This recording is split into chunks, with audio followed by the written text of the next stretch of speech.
নমস্কার বন্ধুরা, আপনারা দেখছেন সাঁতরা স্টুডিও 2.0 ইউটিউব চ্যানেল। এই চ্যানেলে সবাইকে স্বাগতম।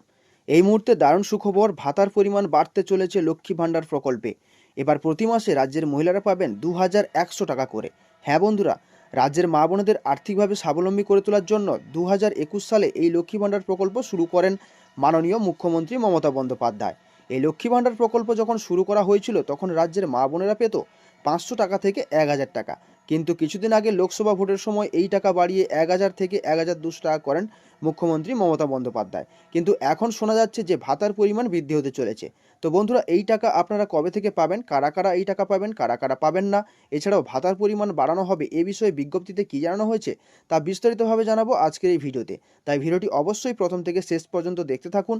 এছাড়াও আমাদের চ্যানেলে যারা নতুন দর্শক রয়েছেন, নিত্য নতুন খবরের আপডেট পাওয়ার জন্য চ্যানেলটিকে সাবস্ক্রাইব করে পাশে থাকা বেল আইকনটিতে প্রেস করে অল নোটিফিকেশানটিকে অন করে রাখুন সবার আগে আপডেট পাওয়ার জন্য। তাহলে চলুন বন্ধুরা, শুরু করি আজকের ভিডিও।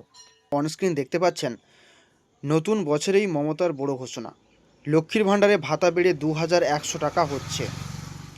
কলকাতা, মমতা বন্দ্যোপাধ্যায়ের নেতৃত্বে পশ্চিমবঙ্গ সরকার রাজ্যের সাধারণ মানুষ এবং মহিলাদের আর্থিক উন্নতির জন্য একাধিক জনকল্যাণমূলক প্রকল্প চালু করেছে। এর মধ্যে সবথেকে জনপ্রিয় প্রকল্প হলো লক্ষ্মীর ভাণ্ডার প্রকল্প, যা রাজ্যের মহিলাদের আর্থিক সহায়তা প্রদান করে।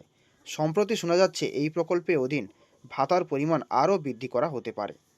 তো আজকের ভিডিওর যে বিষয়বস্তুগুলো সেগুলোর মধ্যে 1 নম্বরে রয়েছে লক্ষ্মী ভাণ্ডার প্রকল্পে বর্তমান ভাতার পরিমাণ, 2 নম্বর রয়েছে ভাতা বাড়ানোর পরিকল্পনা, 3 নম্বরে রয়েছে লক্ষ্মী ভাণ্ডার পেতে প্রয়োজনীয় যোগ্যতা এবং নিয়ম, এবং 4 নম্বরে রয়েছে সরকারের লক্ষ্য। তো প্রথমত আমরা যে লক্ষ্মীর ভাণ্ডার প্রকল্পে বর্তমান ভাতার পরিমাণ সেটি নিয়ে আলোচনা করব।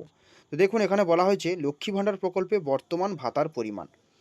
বর্তমানে লক্ষ্মী ভাণ্ডার প্রকল্পের অধীনে সাধারণ শ্রেণীর মহিলারা প্রতি মাসে 1000 টাকা এবং তপশিলি জাতি এবং তপশিলি উপজাতির শ্রেণীর মহিলারা প্রতি মাসে 1200 টাকা করে আর্থিক সহায়তা পান। কিন্তু আগে সাধারণ শ্রেণীর মহিলারা প্রতি মাসে 500 টাকা এবং জাতীয় উপজাতি শ্রেণীর মহিলারা 1000 টাকা করে আর্থিক সহায়তা পেতেন প্রত্যেক মাসে। তো বন্ধুরা, আপনারা জানেন 2021 সালে যখন মমতা ব্যানার্জি লক্ষ্মী ভাণ্ডার প্রকল্প চালু করেছিলেন তখন থেকে কিন্তু প্রথমেই 500 টাকা করে দিত সাধারণ মহিলাদের এবং 1000 টাকা করে দিত জাতীয় উপজাতি মহিলাদের। কিন্তু লোকসভা ভোটের পরেই 1000 টাকা, যারা 500 টাকা পেত তারা কিন্তু 1000 টাকা করে পাচ্ছে এবং যারা 1000 টাকা করে পেত তারা কিন্তু 1200 টাকা করে পাচ্ছে। তো তারপরে বলা হয়েছে দেখুন ভাতা বাড়ানোর পরিকল্পনা। নতুন তথ্য অনুযায়ী লক্ষ্মী ভাণ্ডার প্রকল্পে ভাতা বাড়িয়ে প্রতি মাসে 2100 টাকা পর্যন্ত করা হতে পারে। যদিও এই বিষয়ে সরকারিভাবে এখনও কোনো ঘোষণা হয়নি, তবে ধারণা করা হচ্ছে 2026 সালের বিধানসভা নির্বাচনের আগে এই সিদ্ধান্ত কার্যকর হবে। তো এখানে যেটি বলতে চেয়েছেন সেটি হচ্ছে যে 2100 টাকা পর্যন্ত কিন্তু ভাতা বৃদ্ধি হতে পারে। সেটা কিন্তু ভোটের সময়, অর্থাৎ লোকসভা ভোটের সময় কিন্তু 500 টাকা করে যারা পেত তাদের কিন্তু 1000 টাকা করে করা হয়েছিল, এবং যারা 1000 টাকা করে ভাতা পেত তাদের কিন্তু 1200 টাকা করে দেওয়া হয়েছিল। সেই মতো বিধানসভা ভোট রয়েছে 2026 সালে, সেই মুহূর্তে কিন্তু ভোটের সময় মাননীয় মুখ্যমন্ত্রী রাজ্যের তরফ থেকে 2100 টাকা করে দিতে পারেন প্রত্যেক লক্ষ্মী ভাণ্ডার প্রকল্পের গ্রাহকদের। তো তারপরে বলা হয়েছে দেখুন লক্ষ্মী ভাণ্ডার পেতে প্রয়োজনীয় যোগ্যতা এবং নিয়ম। লক্ষ্মী ভাণ্ডার প্রকল্পের অধীনে ভাতা পেতে হলে আবেদনকারী মহিলাকে কিছু যোগ্যতা পূরণ করতে হয়। সেগুলি হলো, 1 নম্বর রয়েছে দেখুন ভাতার টাকা পেতে হলে আপনার অবশ্যই ব্যক্তিগত ব্যাঙ্ক অ্যাকাউন্ট থাকতে হবে। 2 নম্বরে রয়েছে দেখুন ব্যাঙ্ক অ্যাকাউন্টের সঙ্গে কেওয়াইসি আপডেট করা না থাকলে ওই প্রকল্পের টাকা ঢোকে না। 3 নম্বরে রয়েছে আপনার ব্যাঙ্ক অ্যাকাউন্টের সঙ্গে অবশ্যই আধার নাম্বার লিঙ্ক করা থাকতে হবে। 4 নম্বর রয়েছে ওই প্রকল্পের সুবিধা পেতে হলে বয়স হতে হবে 25 থেকে 60 বছরের মধ্যে। অর্থাৎ এখানে 1 নম্বর যেটি বলা হয়েছে সেটি হচ্ছে ভাতার টাকা পেতে গেলে কিন্তু আপনাকে সিঙ্গেল অ্যাকাউন্ট অর্থাৎ আপনার ব্যক্তিগত অ্যাকাউন্ট দিতে হবে। জয়েন্ট অ্যাকাউন্ট দিয়ে থাকলে কিন্তু আপনার ভাতার টাকা নাও আপনি পেতে পারেন। 2 নম্বরে যেটি বলা হয়েছিল আপডেট করা না থাকলে কেওয়াইসি, অর্থাৎ আপনাকে কিন্তু কেওয়াইসি পূরণ করে রাখতে হবে আপনার ব্যাঙ্ক অ্যাকাউন্টে, তাহলেই কিন্তু আপনি ভাতার টাকা পাবেন। 3 নম্বর যেটি বলা হয়েছিল আধার নাম্বার লিঙ্ক, অর্থাৎ আপনার ব্যাংকের সাথে মোবাইল নাম্বার লিঙ্ক এবং আধার নাম্বার লিঙ্ক থাকতে হবে, তবে কিন্তু আপনি এই ভাতার টাকা পাবেন। 4 নম্বর যেটি বলা হয়েছে 25 থেকে 60 বছরের মধ্যে, অর্থাৎ লক্ষ্মী ভাণ্ডার প্রকল্পে ফর্ম ফিল আপ কিংবা লক্ষ্মী ভাণ্ডার প্রকল্পে টাকা পেতে গেলে আপনাকে 25 থেকে 60 বছরের মধ্যে বয়স হতে হবে। সরকারের লক্ষ্য, দেখুন এখানে বলা হয়েছে লক্ষ্মী ভাণ্ডার প্রকল্পের মাধ্যমে রাজ্যের মহিলাদের আর্থিক সুরক্ষা দেওয়ার পাশাপাশি তাদের জীবনের মানকে আরও উন্নত করে তোলাই হলো রাজ্য সরকারের মূল উদ্দেশ্য।